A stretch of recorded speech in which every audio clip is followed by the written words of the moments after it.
Hey all, welcome to Polyphilo talks by Shakti Shukla. अगर आप UGC NET, UPSC PSI optional और CUET PG के लिए प्रिपेयर कर रहे हैं, then these videos are going to be immensely helpful for you. आज के इस वीडियो में हम एक prominent social contractualist thinker John Locke के बारे में डिस्कस करेंगे। तो बेसिकली उनके contributions to western political philosophy, उनका थ्योरी ऑफ सोशल कॉन्ट्रैक्ट और significance of his theory of social contract एक इंसिडेंट मे फ्लावर कॉम्पैक्ट के थ्रू हम समझेंगे। Okay, so let's get started. Okay, so coming on to John Locke's contributions to political philosophy, इसमें सबसे पहले आता है ग्लोरियस रेवोल्यूशन ऑफ 1688। ओके, सो इस ग्लोरियस रेवोल्यूशन को ब्लडलेस रेवोल्यूशन या रक्तहीन क्रांति भी कहा जाता है, क्योंकि इंग्लैंड के जो किंग थे जेम्स सेकंड, उन्होंने अपना जो थ्रोन था उसको काफ़ी ग्रेसफुली बिना किसी वायलेंस के अपनी जो बेटी थी मैरी एंड उनके हस्बैंड विलियम ऑफ ऑरेंज को ट्रांसफ़र किया था, क्योंकि जेम्स सेकंड को ये समझ में आ गया था कि जो जनरल पब्लिक है, जो लोग हैं, मासेस हैं, वो उनको एक्सेप्ट नहीं कर रहे हैं। और बिना किसी वायलेंस के उन्होंने बहुत ही वाइज डिसीजन लेते हुए अपना जो थ्रोन था वो ट्रांसफ़र किया। तो क्योंकि इसमें कोई वायलेंस नहीं हुआ, इसीलिए इसे ग्लोरियस रेवोल्यूशन कहा जाता है। और जॉन लॉक की लाइफ टाइम के ड्यूरिंग ही ये इवेंट हुआ, राइट। और इसके अलावा एक और इवेंट था एनलाइटनमेंट का। तो एनलाइटनमेंट बेसिकली क्या था? सी, यूरोपियन हिस्ट्री में जब हम मॉडर्निटी की बात करते हैं, जब हम शिफ्ट टू मॉडर्निटी की बात करते हैं मेडिवल एजेस से, तो उसके 3 फेजेस हैं। यानी कि मेडिवल एजेस से मॉडर्निटी ट्रांजिशन जो हुआ वो 3 फेजेस में हुआ। पहले रेनेसांस हुआ 14th एंड 15th सेंचुरी में, उसके बाद में साइंटिफिक रेवोल्यूशन हुआ, और उसके बाद फाइनल जो फेज़ था ट्रांजिशन के एज में वो था एनलाइटनमेंट। तो इस एनलाइटनमेंट के टाइम में भी जॉन लॉक बिलोंग करते हैं। तो ये 2 इवेंट्स हो गए। और ये जॉन लॉक जो है वो एक प्रोमिनेंट थिंकर थे एनलाइटनमेंट के भी और ग्लोरियस रेवोल्यूशन के भी, राइट। तो ग्लोरियस रेवोल्यूशन से ऑब्वियसली जॉन लॉक का जो नाम है वो जोड़ा जाता है काफ़ी फिलोसोफर्स के through.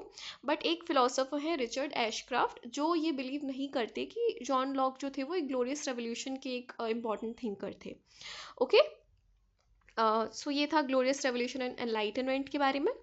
Next up we have John Locke as father of liberalism and empiricism.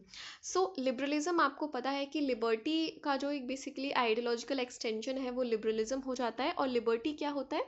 Liberty एक तरीके से फ्रीडम की बात करता है, freedom to do whatever you feel is right. आपके जो वैल्यूज़ हैं, आपके जो प्रिंसिपल्स के हिसाब से आप अपने लिए राइट एंड रॉन्ग डिसाइड कर सकते हो, और वो राइट एंड रॉन्ग को अचीव करने का जो फ्रीडम है वो लिबर्टी होता है। और ये बेसिकली हम आगे इसको डिस्कस करेंगे थ्योरी में। ये 2 तरीके से हो सकता है, पॉजिटिव एंड नेगेटिव।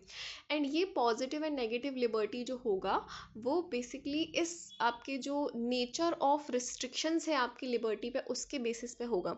यानी कि सपोज़ एक इंडिविजुअल है, वो कुछ अचीव करना चाहता है, और उस अचीवमेंट या उसके एम्बिशन के रास्ते में जितनी भी जो रिस्ट्रिक्शंस हैं वो एक्सटर्नल हो सकते हैं, इंटरनल हो सकते हैं। अगर रिस्ट्रिक्शंस एक्सटर्नल हैं और उनको इरेडिकेट करने की बात की जा रही है तो वो नेगेटिव लिबर्टी में आएगा। और रिस्ट्रिक्शंस इंटरनल हैं नेचर में और उन्हें इरेडिकेट करने की बात की जा रही है। इंटरनल का मतलब है कि इंडिविजुअल खुद ही अपने अंदर की जो रिस्ट्रिक्शंस हैं उनको इरेडिकेट करने की जब बात करता है तो वो पॉजिटिव लिबर्टी में आता है, राइट। सो बेसिकली लिबर्टी हो गया, पॉजिटिव एंड नेगेटिव लिबर्टी हो गया, इसका आइडियोलॉजिकल एक्सटेंशन लिबरलिज्म हो गया, राइट। जब भी किसी थॉट के आगे ISM इज्म लग जाता है तो वो एक तरीके से एक आइडियोलॉजी हो जाती है, राइट। सो जॉन लॉक को फादर ऑफ क्लासिकल लिबरलिज्म कहा जाता है and founding philosophical father of American liberalism भी कहा जाता है, वो भी हम आगे देखेंगे। ओके, सो बेसिकली इससे पहले हमने देखा था कि थॉमस हॉब्स जो एक फर्स्ट कॉन्ट्रेक्चुअलिस्ट थिंकर थे, उन्हें ग्रैंड फादर ऑफ लिबरलिज्म बोला गया। बट जॉन लॉक को फादर ऑफ लिबरलिज्म बोला गया। तो अब ये डिफरेंस क्यों है, इसे हम समझते हैं। देखो, थॉमस हॉब्स जो थे उन्होंने अपने जो प्रेमाइजेस थे वो ठीक एस्टेब्लिश किए, जो अभी भी लिबर्टी का जो करंट आइडिया है उसके कंसिस्टेंट है कहीं ना कहीं। उन्होंने बोला कि स्टेट जो है वो एक मैन मेड इंस्टीट्यूशन है, एक आर्टिफिशियल इंस्टीट्यूशन है, ना कि एक रिलीजियस या डिवाइन इंस्टीट्यूशन जैसा कि मेडिवल टाइम्स में माना जाता था। तो ये जो मॉडर्न कंसेप्ट ऑफ स्टेट था उन्होंने एस्टैब्लिश करा। फिर वो सबसे पहले सोशल कॉन्ट्रैक्ट का कंसेप्ट लेकर आते हैं अपनी जो आर्टिफिशियल इंस्टीट्यूशन की थ्योरी को आगे बढ़ाते हुए। लेकिन लास्ट में जाके वो एक डेस्पोटिक रूल, एक एब्सोल्यूट मोनार्की की बात करते हैं, जिसका जो नाम है वो लेवाइथन, एक सी मॉन्स्टर के नाम पे रखते हैं, क्योंकि वो बहुत डेस्पोटिक होता है। ठीक है। और थॉमस हॉब्स का भी उसमें एक रीज़न था, वो मानते थे कि क्योंकि स्टेट ऑफ नेचर या ह्यूमन बींग्स नेचुरल स्टेट में बहुत ज़्यादा एक दूसरे के लिए हार्मफुल हो सकता है, तो इसीलिए जो थर्ड पार्टी या जो स्टेट होगा उसे और ज़्यादा हार्मफुल या क्रूअल होना पड़ेगा, तभी वो पीस इंश्योर कर पाएगा लोगों के बीच में या कम्युनिटी के बीच में। तो ये उनका रीज़न होता है। लेकिन ये जो प्रेमाइजेस है, ये आप अगर एनालाइज करें तो ये डेमोक्रेटिक कहीं से भी नहीं है, राइट। और लिबर्टी एक कार्डिनल डेमोक्रेटिक वैल्यू है, राइट। तो बेसिकली उन्होंने शुरुआत सही की, उन्होंने स्टेट को एक मैन मेड आर्टिफिशियल इंस्टीट्यूशन बताया, लेकिन उनके जो फाइनल कंसेप्ट था एब्सोल्यूट डेस्पोटिक मोनार्की का, वो थोड़ा सा लिबर्टी या डेमोक्रेसी के अगेंस्ट हो जाता है। इसीलिए उन्हें फादर ऑफ क्लासिकल लिबरलिज्म ना बोल के father of grand father of liberalism कहा गया थॉमस हॉब्स को। वहीं जब हम जॉन लॉक की बात करते हैं तो वो प्रेमाइजेस भी सही एस्टेब्लिश करते हैं, स्टेट एज एन आर्टिफिशियल या मैन मेड इंस्टीट्यूशन, राइट। इसके अलावा वो glorious revolution, non violence, tolerance की बात करते हैं, राइट। तो वो डेमोक्रेटिक वैल्यूज़ की बात करते हैं। फिर वो एब्सोल्यूट मोनार्की को क्रिटिसाइज़ करते हैं, जो थॉमस हॉब्स को जिसके लिए क्रिटिसाइज़ किया जाता है, राइट। तो इस तरीके से उनके प्रेमाइजेस एज वेल एज जो फाइनल कंक्लूजन्स थे, फाइनल कंसेप्शंस थे, वो भी लिबरल हैं, वो भी डेमोक्रेटिक हैं। इसीलिए उन्हें क्लासिकल लिबरलिज्म का फाउंडर कहा जाता है। इसके अलावा जो अमेरिकन लिबर्टी हम आज के टाइम में देखने को मिलते हैं, जो लिमिटेड सोवरेंटी की बात करता है, हाइपर लिबरल है, राइट्स की बात करता है, वो कहीं ना कहीं जॉन लॉक की फ़िलॉसफी से ही इंस्पायर्ड है, राइट। तो उन्हें founding philosophical father of American liberty भी कहा जाता है, ओके। इसके अलावा जॉन लॉक को फादर ऑफ एम्पेरिसिज्म भी कहा जाता है। अब क्विकली समझते हैं एम्पेरिसिज्म क्या होता है। सो बेसिकली एम्पेरिसिज्म को अनुभववाद कहा जाता है। तो एम्पेरिसिज्म का मतलब ये है कि जो आपका वे ऑफ सीकिंग नॉलेज है वो कहीं ना कहीं आपके एक्सपीरियंसेस में रूटेड होता है, आपके अनुभव में बेस्ड होता है। यानी कि आप जो वर्ल्ड को एक्सपीरियंस करते हो अपने 5 सेंसरी ऑर्गन्स के हेल्प से, अपने एक्सटर्नल या जो इंटरनल सेंसेस होते हैं, जैसे टच हो गया, स्मेल हो गया, राइट, आपके जो ईयर्स हो गए, हियरिंग सेंस हो गया, तो आपके ये जो 5 सेंसेस के हिसाब से आप वर्ल्ड को परसीव करते हो, और इसी से आपका जो नॉलेज है रियलिटी की तरफ वो फॉर्म होता है कहीं ना कहीं। तो यानी कि आपका जो नॉलेज है वो कहीं ना कहीं आपके एक्सपीरियंसेस में रूटेड होता है। ये जो कंसेप्ट है इसको एम्पेरिसिज्म कहा जाता है।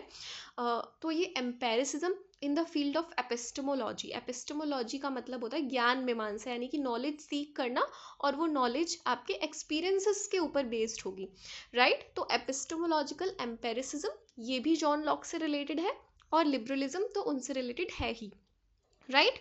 और इवेंट्स की अगर हम बात करें तो जैसे हमने बात की ग्लोरियस रेवोल्यूशन और एनलाइटनमेंट थिंकर थे, okay. Now moving on, John Locke को एक इंस्पायरर ऑफ कैपिटलिज्म भी कहा जाता है।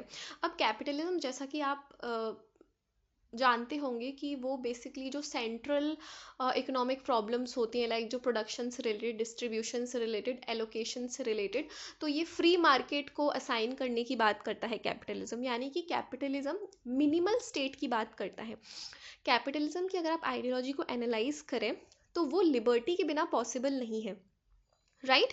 क्योंकि अगर मिनिमल स्टेट नहीं होगा, अगर लॉ एंड ऑर्डर मेंटेन नहीं होगा, तो आपकी जो इकोनॉमिक एक्टिविटीज़ हैं वो भी फ्लरिश नहीं कर पाएंगी, राइट। तो एक तरीके से ऐसा बोला जाता है कि जॉन लॉक का जो आगे चल के हम देखेंगे कि नेचुरल राइट्स में वो राइट टू प्रॉपर्टी को भी हाईलाइट करते हैं, तो कहीं ना कहीं वो कैपिटलिज्म को सपोर्ट कर रहे हैं, क्योंकि लिबर्टी भी एक कैपिटलिज्म की तरफ ही एक स्टेप है, क्योंकि लिबरल सोसाइटी में ही इकोनॉमी फ्लरिश करती है, फ्री मार्केट फोर्सेस अच्छे से ऑपरेट कर पाते हैं।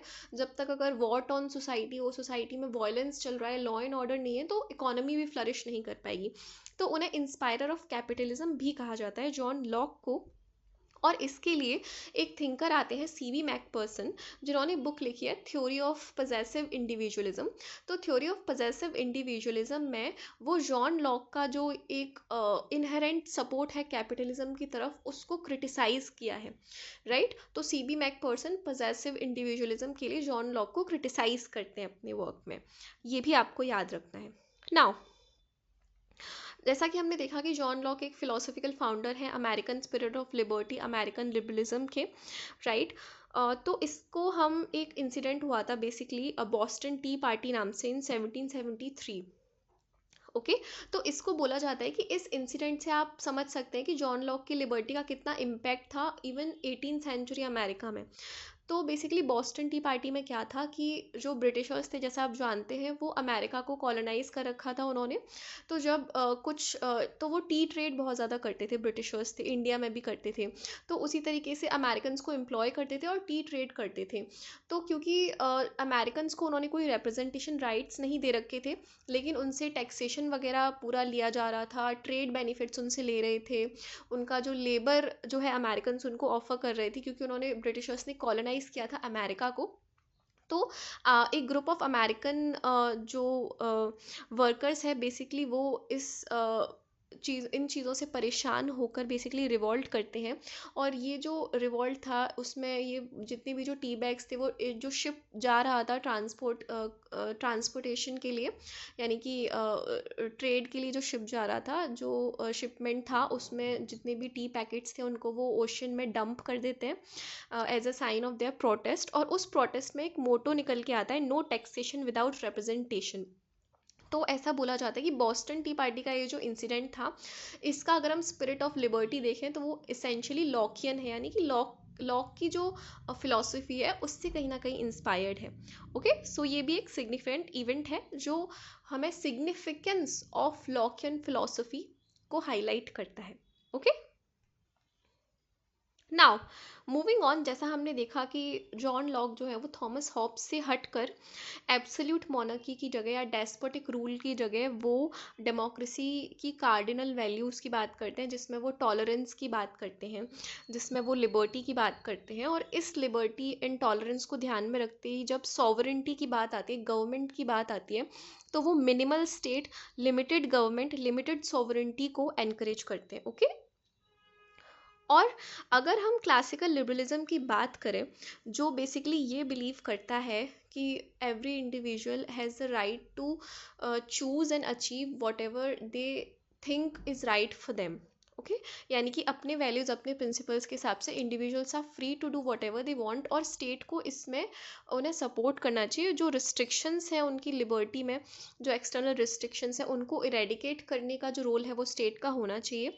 तो ये जो कंसेप्ट है, इसी को लिमिटेड गवर्नमेंट, लिमिटेड सोवरेंटी बोला जाता है। यानी कि जो स्टेट है वो बस एक मिनिमल स्टेट होगा, वो लॉ एंड ऑर्डर इंश्योर करेगा, और इंडिविजुअल्स अपने वैल्यूज़ के हिसाब से, इसी को वैल्यू प्लूरलिज्म भी कहा जाता है कि आपके जो वैल्यूज़ हैं वो प्लूरल हो सकते हैं, यानी कोई एक तरीके का राइट एंड रॉन्ग नहीं है सबके लिए।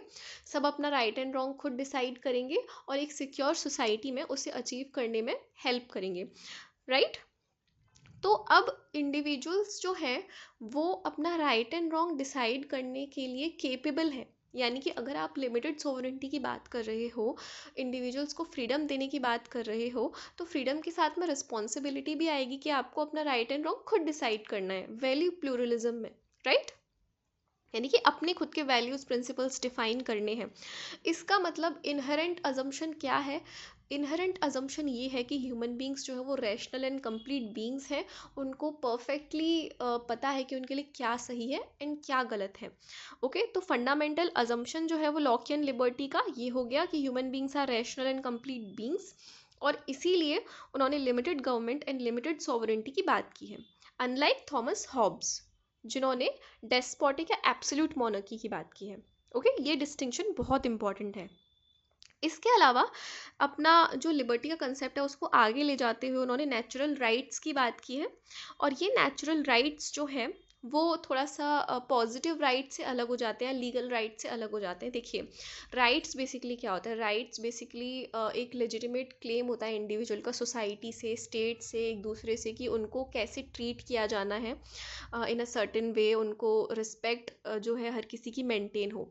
ठीक है, तो राइट बेसिकली आप बोलेंगे कि मैनिफेस्टेशन ऑफ लिबर्टी है। लिबर्टी एक एब्स्ट्रैक्ट है, लिबर्टी एक आइडिया है कि हर कोई फ्री है, पर ये फ्रीडम इंश्योर करने के लिए कुछ कॉन्क्रीट स्टेप स्टेट को लेने पड़ते हैं। जैसे फॉर एग्जांपल आपका जो इंडियन कॉन्स्टिट्यूशन ले लीजिए, तो इसमें अगर आप बोलेंगे कि आपकी लिबर्टी है, तो अब लिबर्टी तो एक आइडिया है। स्टेट जो है वो कॉन्स्टिट्यूशन के थ्रू कुछ राइट्स देगा आपको, जो राइट्स इंश्योर करेंगे कि आपकी लिबर्टी जो है वो मेंटेन रहे। तो एक तरीके से मैनिफेस्टेशन ऑफ लिबर्टी होते हैं राइट्स। ओके, जो स्टेट है लॉज के थ्रू, कॉन्स्टिट्यूशंस के थ्रू आपको इंश्योर करता है, राइट। तो जॉन लॉक ने बोला है कि राइट्स लीगल नहीं होते, यानी लॉ प्रोवाइड नहीं करता, ये ऑलरेडी जो ह्यूमन बींग्स हैं वो आपस में समझते हैं एक दूसरे के राइट्स को। ये एक शेयर्ड अंडरस्टैंडिंग के ऊपर बेस्ड होते हैं स्टेट ऑफ नेचर में। यानी कि अगर आप गवर्नमेंट या स्टेट को इक्वेशन से हटा भी दो, तो भी राइट्स जो होते हैं by the force of nature, by virtue of being human, rights हैं, एग्जिस्ट करते हैं। तो ये है natural rights. Okay, now natural rights को भी उन्होंने 3 पार्ट्स में क्लासिफाई किया है: right to life, right to liberty and right to property. अब ये जो right to life and liberty है, ये एक तरीके से इंस्पायर कर रहा है idea of limited government and constitutional rule, जैसा हमने देखा। ओके, और राइट टू प्रॉपर्टी जो है, इसको जॉन लॉक ने इलेबोरेट किया है, जिसके लिए अगेन सीबी मैकपर्सन ने उनको क्रिटिसाइज किया है for being an inspirer of capitalism. Okay, तो अब राइट टू प्रॉपर्टी जो है वो negative liberty and laissez faire state, ये 2 कॉन्सेप्ट को इंस्पायर कर रहा है। ओके, तो नेगेटिव लिबर्टी हमने अभी समझा कि नेगेटिव लिबर्टी क्या होता है: freedom from external restrictions. Okay, और जब इंटरनल रिस्ट्रिक्शंस की बात आती है तो पॉजिटिव लिबर्टी हो जाता है। बट राइट टू प्रॉपर्टी, क्योंकि आपको प्रॉपर्टी ओन करनी है और आपकी राइट टू प्रॉपर्टी में कोई और इंटरवीन नहीं करे, तो ये एक्सटर्नल रिस्ट्रिक्शन हो गया, और इनसे प्रोटेक्शन आपको अगर स्टेट दे रहा है तो ये हो गया नेगेटिव लिबर्टी, राइट। तो right to property idea of negative liberty को एनकरेज कर रहा है। और एक लेजिस्फेयर स्टेट, ये एक टर्म है, इसका मतलब होता है नाइट वॉचमैन स्टेट। तो नाइट वॉचमैन का काम क्या होता है कि आप आराम से सो रहे हो तो आपके सिक्योरिटी को इंश्योर करना, राइट। तो लेजिस्फेयर स्टेट का मतलब होता है मिनिमल स्टेट या नाइट वॉचमैन स्टेट, यानी कि स्टेट का काम बस इतना है कि वो आपको लॉ एंड ऑर्डर और आपकी सिक्योरिटी जो है वो मेंटेन करे, और आप अपने लिए जो राइट एंड रॉन्ग है, जो वैल्यूज़ हैं, वो खुद डिसाइड कर सको, अपने प्रिंसिपल्स खुद डिफाइन करो और उनको अचीव करो। स्टेट बस उसमें एक कैटलिस्ट की तरह एक रोल प्ले करेगा, आपका सिक्योरिटी इंश्योर करेगा, एक्सटर्नल रिस्ट्रिक्शंस को कुछ एक्सटेंट तक इरेडिकेट करने में हेल्प करेगा। ओके, सो ये 2 आइडियाज़ जो है negative liberty and laissez faire state की, ये राइट टू प्रॉपर्टी से निकले हैं। ओके, तो ये 3 कार्डिनल नेचुरल राइट्स हो गए जो जॉन लॉक ने दिए: right to life, right to liberty, right to property. Right to life and liberty आपके limited government and constitution rule को इंस्पायर करते हैं, right to property negative liberty and laissez faire state को इंस्पायर करता है। Now John Locke ने further right to property को elaborate करते हुए अपना एक वर्कमैनशिप मॉडल दिया है, जो philosopher Karl Marx and Ricardo के वैल्यू थ्योरी से काफ़ी सिमिलर है। ओके, सो बेसिकली अब ये जो आपका राइट टू प्रॉपर्टी है, इसको डिफाइन करने की ज़रूरत पड़ी।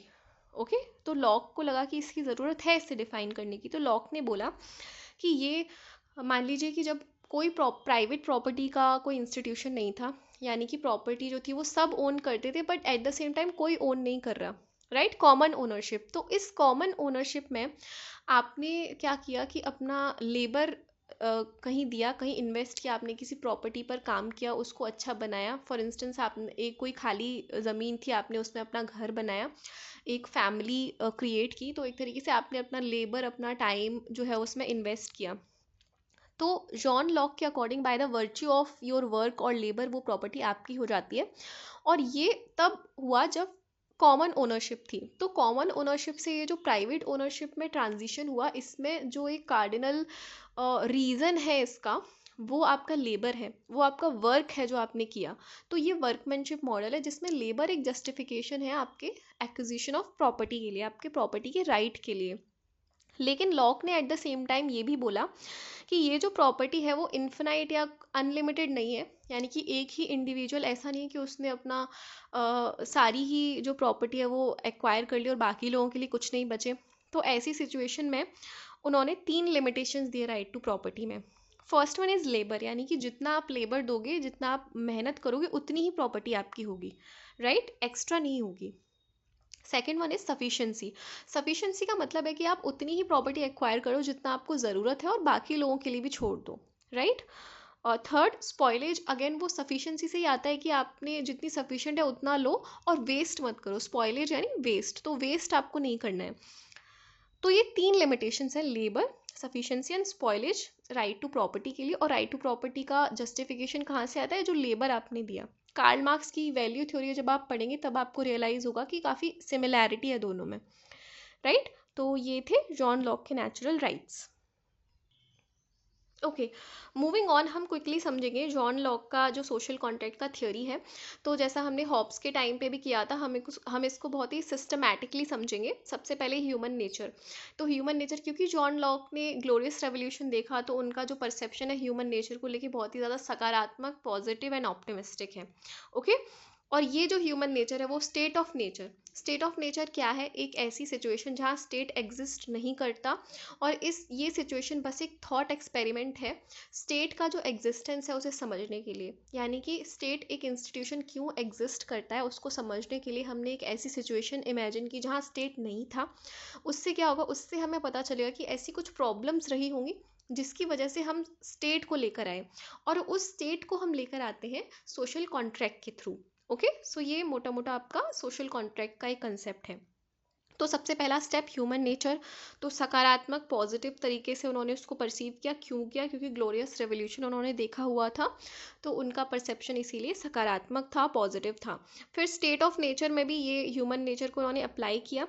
एक ह्यूमन बींग्स की कम्युनिटी, यानी कि human beings as an individual positive, optimistic है, और स्टेट ऑफ नेचर कम्युनिटी में भी वो peace, goodwill, mutual assistance and preservation की बात करता है जो कम्युनिटी है। ओके, तो बेसिकली स्टेट ऑफ नेचर में भी जो परसेप्शन है वो पॉजिटिव ही है। स्टेट ऑफ नेचर जो है प्री पॉलिटिकल है, यानी कि स्टेट या पॉलिटिकल इंस्टीट्यूशन से पहले उन्होंने इमेजिन किया है। वहीं थॉमस हॉब्स का जो स्टेट ऑफ नेचर है वो प्री सोशल भी है, यानी कि सोसाइटल वैल्यूज भी एग्जिस्ट नहीं करती स्टेट ऑफ नेचर में, right. War of all against all, violence, might is right, इस तरीके का। तो इसके ऑपोजिट लॉक का state of nature is pre political, जहाँ पीस एंड गुडविल है और natural rights and natural laws already exist करते हैं। ओके, ये बहुत इंपॉर्टेंट डिस्टिंक्शन है। अब यू मस्ट बी वंडरिंग कि जब भाई ऑप्टिमिस्टिक है और पीस एंड गुडविल एग्जिस्ट कर रहा है, natural rights and natural laws भी लोगों को पता है, तो फिर स्टेट की ज़रूरत क्या है? तो वो हम देखेंगे कि प्रॉब्लम्स क्या क्या हैं। पहली प्रॉब्लम ये है कि हर कोई जो है वो जज, ज्यूरी एंड एग्जीक्यूशनर है हर मैटर में। बेसिकली ये है कि अगर आप जनरली देखें तो हर किसी को पता है कि हर भाई अगर लाइफ, लिबर्टी एंड प्रॉपर्टी अगर मेरा राइट है तो दूसरे का भी है और मुझे उसको हार्म नहीं करना है। लेकिन तो जेनरिक सर्कमस्टेंसेज में, जनरल सिचुएशंस में तो ये क्लियर है, लेकिन कोई स्पेसिफिक सर्कमस्टेंस आ जाता है। मान लीजिए कि कोई पर्सन है, उसको लग रहा है कि सामने वाला जो इंसान है वो उसकी प्रॉपर्टी में इंटरवीन कर रहा है, ठीक है। जैसे आज के ज़माने में हम देखें ना कि लोगों में जो पड़ोसी होते हैं उनमें अभी भी जियो पॉलिटिक्स में बॉर्डर, छोटे से जियोलॉजिकल एरिया की वजह से, जियोग्राफिक एरिया की वजह से जो है वो वॉर हो जाते हैं, राइट। क्योंकि वो एक स्पेसिफिक सर्कमस्टेंस है, यानी कि जनरली सबको पता है कि कौन सी प्रॉपर्टी किसकी है, लेकिन आपको लगे कि नहीं ये जानबूझ के मेरी प्रॉपर्टी में इंटरवीन कर रहा है। तो ऐसे में एक न्यूट्रल थर्ड पार्टी होनी चाहिए ना, जो एक फेयर, अनबाइज्ड, न्यूट्रल डिसीजन दे। क्योंकि अगर दो पार्टीज़ हैं वो तो एक दूसरे को क्रिटिसाइज ही करेंगी, वो तो अपने आप को डिफेंड करेंगी, राइट। तो स्पेसिफिक सर्कमस्टेंसेज में ये जो अंडरस्टैंडिंग है नेचुरल राइट्स की, नेचुरल लॉज की, कहीं ना कहीं फेड हो जाती है और इसको इंटरप्रेट करने के लिए एक पॉलिटिकल इंस्टीट्यूशन की ज़रूरत पड़ी। ओके, और इसीलिए सोशल कॉन्ट्रैक्ट के थ्रू लोग स्टेट को लेकर आए। ओके, तो अब हम उनके सोशल कॉन्ट्रैक्ट के जो फेजेस हैं और उनके जो ऑर्गन्स ऑफ गवर्नमेंट हैं और टाइप्स ऑफ सोशल कॉन्ट्रैक्ट हैं उनको देखेंगे। ओके, ओके, सो दो तरीके के कॉन्ट्रैक्ट हुए। पहला जो सोशल कॉन्ट्रैक्ट है वो सिटीजन्स में आपस में हुआ और उससे एक सिविल सोसाइटी बनी। और दूसरा जो कॉन्ट्रैक्ट है वो सिटीजन एंड जो स्टेट उन्होंने क्रिएट किया, स्टेट को ही सिविल सोसाइटी बोला है यहाँ पे। तो स्टेट एंड सिविल सोसाइटी जो उन्होंने फर्स्ट कॉन्ट्रैक्ट से क्रिएट किया, उस स्टेट के और लोगों के बीच में हुआ गवर्नमेंट को क्रिएट करने के लिए, और गवर्नमेंट के लिए उन्होंने ट्रस्ट वर्ड यूज़ किया है। ओके, इस सोशल कॉन्ट्रैक्ट, ये जो दो कॉन्ट्रैक्ट होते हैं इनके तीन फेजेस होते हैं। पहले फेज में पॉलिटिकल कम्युनिटी एस्टेब्लिश हुई, दूसरे फेज में गवर्नमेंट एस्टेब्लिश की, और तीसरे फेज में इंस्टीट्यूशन फॉर टैक्सेशन, क्योंकि टैक्स के फाइनेंसेस जो होते हैं, फाइनेंसेस रेज होते हैं टैक्सेशन के थ्रू, और उसी से गवर्नमेंट जो है वो लॉ एंड ऑर्डर मेंटेन करती है। ओके, क्योंकि गवर्नमेंट को भी फंड्स चाहिए ना फंक्शन करने के लिए। तो ये तीन फेजेस हो गए, दो कॉन्ट्रैक्ट्स हो गए। अब ये जो गवर्नमेंट की उन्होंने बात की है दूसरे फेज में, इसके भी तीन ऑर्गन्स बताए हैं, legislature, executive and federal. Federal जो है वो फॉरेन अफेयर्स जैसा है। ओके, और ये इन तीन ऑर्गन्स में जो लेजिस्लेटिव है वो सुप्रीम है, और यहाँ पे एग्जीक्यूटिव ब्रांच है वो दोनों फंक्शंस कर रही है, यानी executive functions plus judicial functions जो है। Okay okay, now moving on, हमने जॉन लॉक के सोशल कॉन्ट्रैक्ट को डिस्कस किया, उसके दो कॉन्ट्रैक्ट्स, तीन फेजेस और three organs of government. Okay, इसके अलावा हमने ये देखा कि थॉमस हॉब्स का जो सोशल कॉन्ट्रैक्ट है वो pre social, pre political and imaginary है। लेकिन जॉन लॉक का जो सोशल कॉन्ट्रैक्ट है वो सिर्फ फिलोसफिकल नहीं है या इमेजिनरी नहीं है, वो हिस्टोरिकल भी है। और हिस्टोरिकल कैसे है, हमें 1620 का एक मे फ्लावर कॉम्पैक्ट इंसिडेंट है, उसके थ्रू हमें सोशल कॉन्ट्रैक्ट के हिस्टोरिकल होने का एविडेंस मिलता है।